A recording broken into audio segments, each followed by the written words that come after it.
Hello learners, welcome to my YouTube channel to the point learning. आज मैं आपके साथ class 12th UP board business study का next topic discuss करने जा रही हूं, जिसमें मैं आज आपके साथ डिस्कस करूंगी पूंजी बाजार का क्या अर्थ होता है, पूंजी बाजार कितने प्रकार के होते हैं। इससे पहले मैंने इसी चैप्टर से रिलेटेड मुद्रा बाजार का अर्थ, मुद्रा बाजार कितने प्रकार के होते हैं, कौन कौन से प्रपत्र जारी किए जाते हैं आपके मुद्रा बाजार में, तो वो सारे मैंने डिस्कस किए हैं। तो अगर आपने वो वीडियोस नहीं देखे हैं तो मेरे इस वीडियो के डिस्क्रिप्शन में जाकर आपको लिंक मिल जाएंगे मेरे इस चैप्टर से रिलेटेड सारे वीडियोस के। आप वहां पे जाके जरूर चेक करें और वीडियो देख लें।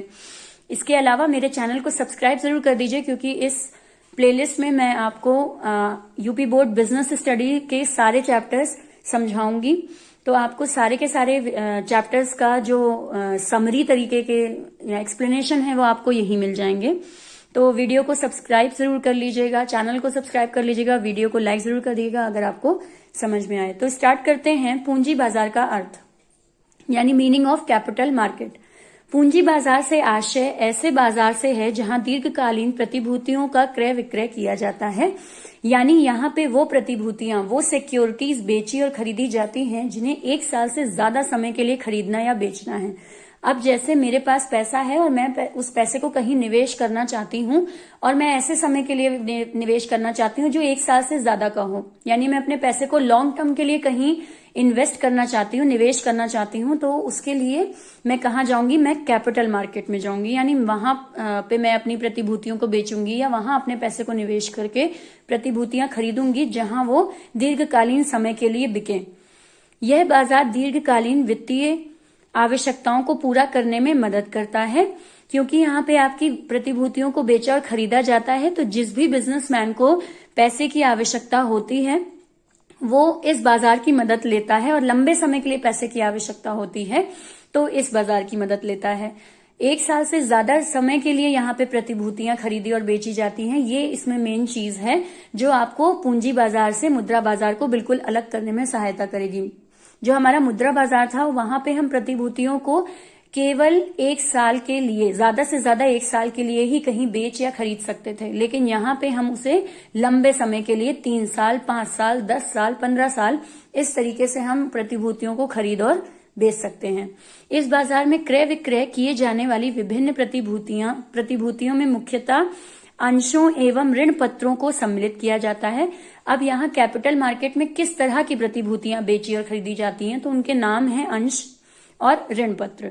अंश का मतलब होता है शेयर्स वगैरह खरीदे जाते हैं, चाहे वो इक्विटी शेयर्स हो चाहे वो प्रेफरेंस शेयर्स हो, उनको खरीदा और बेचा जाता है। और ऋण पत्रों यानी जिनको हम डिबेंचर्स कहते हैं, तो डिबेंचर्स खरीदे और बेचे जाते हैं। पूंजी बाजार लोगों को अपनी छोटी छोटी बचतों को उत्पादकीय कार्यों में निवेश करने के लिए प्रेरित करता है।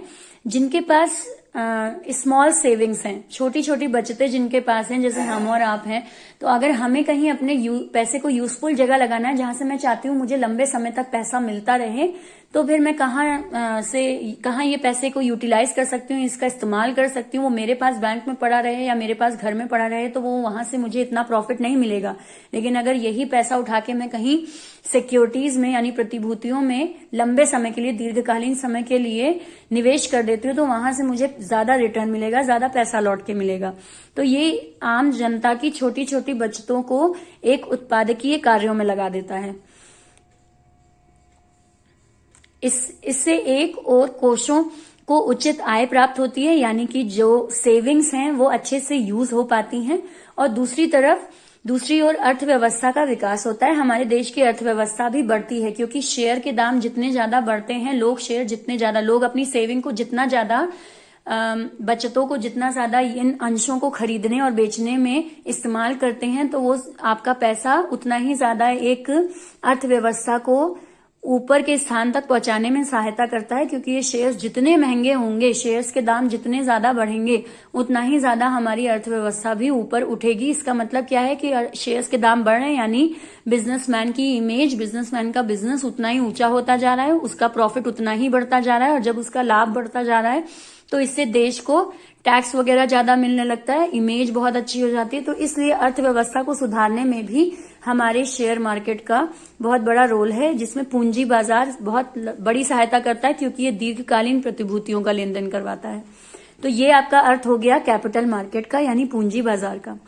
अब हम देखते हैं पूंजी बाजार जो टाइप ऑफ कैपिटल है वो हमारा दो प्रकार से विभाजित है। पहला है हमारा प्राथमिक बाजार और दूसरा है गौड़ बाजार। सबसे पहले देखते हैं प्राथमिक बाजार क्या होता है और गौड़ बाजार मैं नेक्स्ट वीडियो में आपके साथ डिस्कस करूंगी। तो यहाँ पे प्राथमिक बाजार देखते हैं और इसकी विशेषताएं क्या क्या हैं वो देखेंगे। प्राथमिक का अर्थ है सबसे पहले या प्रथम बार। ठीक है, प्राथमिक मतलब होता है फर्स्ट टाइम। जैसे कि इस बाजार के नाम से स्पष्ट है, यह बाजार जहां प्रतिभूतियां प्रथम बार निवेशकों को आवंटन हेतु उपलब्ध होती हैं। अब यहाँ पे क्या होता है कि आपकी जितनी भी प्रतिभूतियां हैं वो इस मार्केट में पहली बार बेची जाती हैं। ध्यान रखिएगा, दीर्घकालीन प्रतिभूतियों की मैं बात कर रही हूँ। पहली बार उनको मैं बेचूं या पहली बार मैं उनको मार्केट से खरीद रही हूँ। ठीक है, वो मुझे अलॉट हो रही है, वो मुझे मेरे नाम पर मुझे मिल रही हैं। तो ये चीज क्या है, ये कहाँ पे होगा, तो ये प्राइमरी मार्केट में होगा यानी प्राथमिक बाजार में होगा। जैसे मैं एक बिजनेसमैन हूं, मुझे पैसे की आवश्यकता है। मैंने क्या किया, मैंने अपने अंशों को जो मेरे शेयर्स हैं उनको इस प्राइमरी मार्केट में पहली बार बेचा। तो ये पहली बार जो मैंने बेचा है अपने शेयर्स को, तो ये कहाँ पे बेचूंगी मैं, प्राइमरी मार्केट यानी प्राथमिक बाजार में इसको बेचूंगी। सामान्यतः यह बाजार इनिशियल पब्लिक ऑफर यानी आईपीओ अथवा न्यू इश्यू मार्केट के नाम से भी जाना जाता है। दो नाम आपके बहुत प्रसिद्ध हैं प्राथमिक बाजार में। एक होता है आईपीओ यानी सबसे पहले आप इनिशियल मतलब होता है सबसे पहले, पब्लिक मतलब जनता को आप ऑफर कर रहे हो, पहली बार आप शेयर बेच रहे हो, ऑफर कर रहे हो पब्लिक को कि आइए और हमारे शेयर्स खरीद के हमको पैसा दीजिए। तो ये चीज कहाँ होती है, आपकी प्राथमिक बाजार में। और दूसरा होता है न्यू इश्यू मार्केट यानी कि आप जो एग्जिस्टिंग शेयर होल्डर्स हैं, जो आपके अंशधारक हैं, उनको आप पहली बार शेयर बेच रहे हो। यानी कि वो अंशधारक कोई पहली बार शेयर नहीं खरीद रहे हैं, आपकी कंपनी पहली बार शेयर उन अंशधारकों को बेच रही है। तो वो उसको हम क्या कहते हैं, न्यू इश्यू मार्केट। तो ये भी आपका, ये दो नाम आपके बहुत ज्यादा प्राथमिक बाजार में कॉमन है। इस बाजार में दीर्घकालीन प्रतिभूतियों का क्रय विक्रय किया जाता है। ये पहले हम बता चुके, क्योंकि यहाँ पे हम किसको पढ़ रहे हैं, कैपिटल मार्केट पूंजी बाजार को पढ़ रहे हैं। तो जाहिर सी बात है लंबे समय के लिए ही आप प्रतिभूतियों को खरीदे या बेचेंगे। यह बाजार अर्थव्यवस्था के विभिन्न क्षेत्रों की दीर्घकालीन वित्तीय आवश्यकताओं को पूरा करने में सहायता प्रदान करता है। अगर एक बिजनेसमैन को, एक व्यापारी को अगर लंबे समय के लिए पैसे की आवश्यकता है और वो पहली बार अपने शेयर्स को बेच रहा है, तो वो कहाँ बेचेगा, इसी प्राथमिक बाजार में बेचेगा।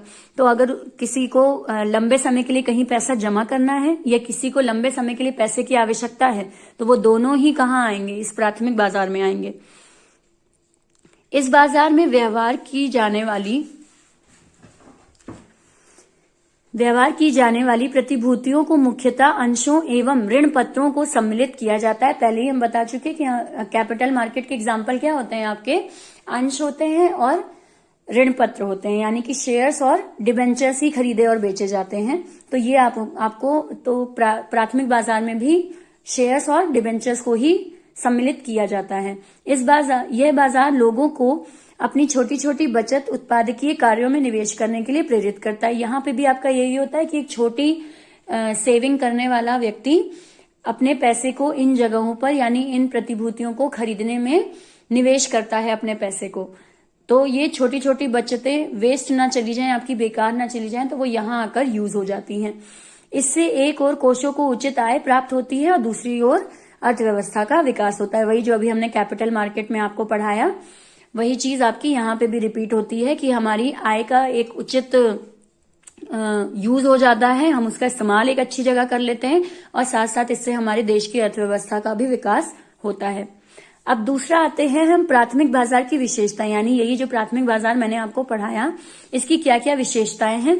तो सबसे पहला है इसका संबंध नए निर्गमनों से होता है। ठीक है, क्योंकि पहली बार आप यहाँ पे शेयर्स को बेचते हैं या खरीदते हैं, प्रतिभूतियों को खरीदते या बेचते हैं, तो ये एक ऐसी जगह है जहां पे नए शेयर्स, न्यू इश्यूज किए जाते हैं।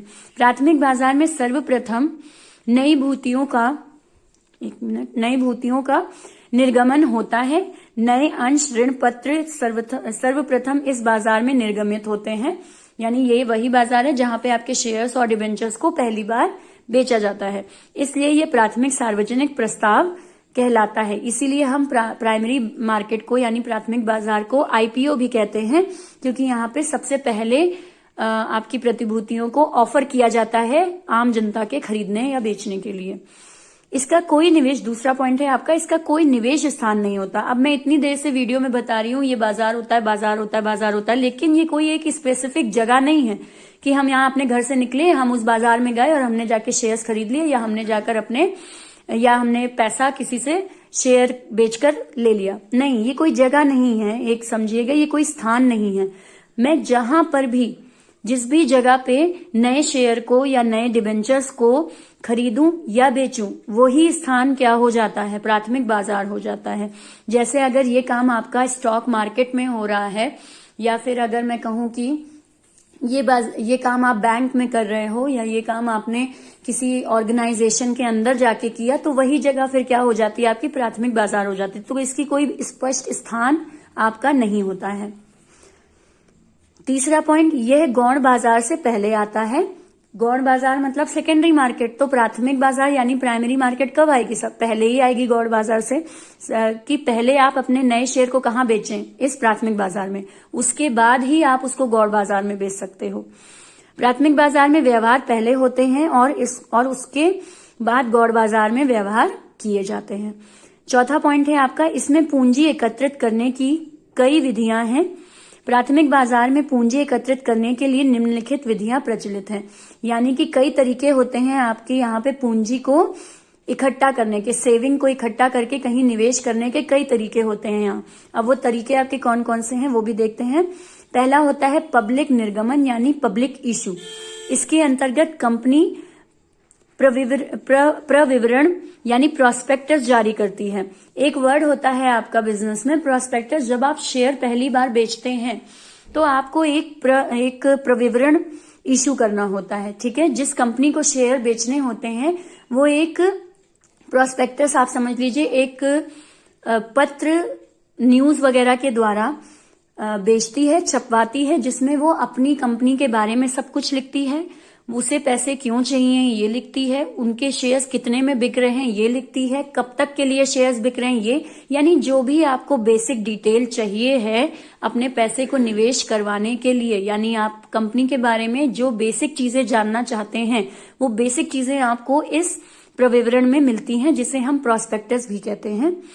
ये चीज इशू की जाती है, जारी करके जनता को अंश एवं ऋण पत्र खरीदने के लिए आमंत्रित करते हैं। यानी कि ये एक आमंत्रण पत्र होता है जिसको आप इशू करवाते हो। आपका, मेरा मतलब है कंपनी इशू करवाती है जिनको अपने शेयर्स को बेचना होता है, और पब्लिक इन्हीं प्रोस्पेक्टस को पढ़ के आपके शेयर्स को खरीदने आती है। तो इसको हम कहते क्या है, इसको हम कहते हैं पब्लिक इशू यानी पब्लिक निर्गमन। दूसरा होता है हमारा बिक्री का प्रस्ताव यानी ऑफर फॉर सेल। इसके अंतर्गत प्रतिभूतियां दलालों के माध्यम से आम जनता को बेची जाती है। अब पहले में पब्लिक इशू में क्या था, हमने प्रोस्पेक्टस इशू कर दिया, पब्लिक ने उसको पढ़ा और वो हमारी कंपनी में निवेश करने आ गई। लेकिन दूसरा क्या होता है, दूसरा ये होता है कि बीच में कुछ दलाल होते हैं यानी कुछ बिचौलिए होते हैं जिनको हम ब्रोकर वगैरह कहते हैं। वो क्या करते हैं, वो हमारे शेयर्स को खरीद लेते हैं हमसे, और हमसे खरीद के वो शेयर्स आम जनता को बेचने का काम करते हैं। ऐसा समझिए कि मैं एक बिजनेसमैन हूं, मुझे शेयर बेचना है, मैंने ये प्रोस्पेक्टस भी इशू कर दिया, लेकिन फिर भी कोई मेरे कंपनी में पैसे निवेश करने नहीं आया। अब मुझे तो पैसे की आवश्यकता है, मैं क्या करूंगी अब मैं उस शेयर को लेकर किसके पास जाऊंगी, अलग अलग ब्रोकर्स के पास जाऊंगी जिन्हें हम दलाल कहते हैं। इनके पास जाएंगे और इनको हम अपने शेयर्स दे देंगे, ये हमारे शेयर्स बिकवाने में हमारी सहायता करेंगे। तो जब मैं ये शेयर इन दलालों को दे दूं तो ये चीज क्या कहलाती है, ऑफर फॉर सेल कहलाती है, यानी बिक्री का प्रस्ताव दे रही हूं कि लीजिए आप मुझसे शेयर और इसकी बिक्री करवा दीजिए, इसको कहीं बिकवा दीजिए। देन आते हैं, दूसरा होता है निजी प्लेसमेंट यानी प्राइवेट प्लेसमेंट। इस विधि में कंपनी प्रतिभूतियों को बड़ी वित्तीय संस्थानों के माध्यम से बेचती है। यहाँ पे क्या होता है, यहाँ पे अगर मुझे प्रतिभूतियां बेचनी है, मुझे शेयर्स बेचने हैं, मैं किसी और के पास नहीं जाऊंगी, मैं बड़ी बड़ी संस्थानों के पास चली जाऊंगी, मुझसे ज्यादा बड़े बिजनेसमैन के पास चली जाऊंगी या बड़े बड़े बैंकों के पास चली जाऊंगी, उनके पास अपने शेयर्स को बेचकर उनसे पैसा ले लूंगी। इसको मैं क्या कहती हूँ, इसको मैं कहूंगी प्राइवेट प्लेसमेंट यानी निजी प्लेसमेंट। नेक्स्ट होता है अधिकार निर्गमन। यानी राइट इशू। इस विधि में कंपनियां नए निर्गमन को पहले पुराने अंशधारियों को अधिकार के तहत खरीदने का प्रस्ताव देती है। राइट इशू का मतलब है वो निवेशक या वो अंशधारी जो पहले से शेयर्स खरीदे हुए हैं और मैं कोई नया शेयर इशू करने जा रही हूं, तो पहले मैं वो नया शेयर लेकर किनके पास जाऊंगी? जो ऑलरेडी मेरे बिजनेस के अंशधारी हैं यानी शेयर होल्डर हैं पहले से।